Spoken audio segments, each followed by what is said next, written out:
Se aikoo tappaa meidät. Mitä? Hän ei ole puhunut mitään koko matkan aikana. Nyt se on viimeinkin napsahtanut.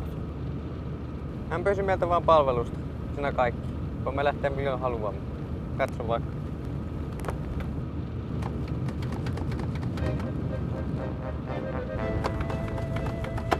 On kaikki sinun syytesi. Sinä ja sinun kaikki pilaat, joilla kiusasit häntä.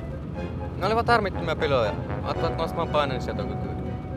Miten nostat paineensietokykyä vaihtamalla hänen tilinumeronsa? Mitä hittoa siellä takana oikein tapahtuu? Tiedän, että olen ollut ärsyttävää ennen, mutta Teron ampuminen ja ruumiin piiloutuminen ei ole ratkaisu. Au! Älä ole naurettava. En aio ampua ketään.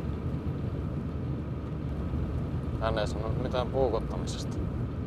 Tarvitsetko oikeasti varmistuksen? Se olisi oikein kiva. Mistä tämä kaikki salamykkäisyys?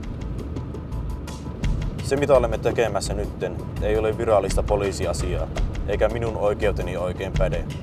Menemme pieneen kylän muutaman 10 kilometrin päähän, jossa tapahtuu kummia asioita öisin. Teillä kahdella on kyky löytää asioita ei mistään, ja juuri nyt tarvin sitä kykyä.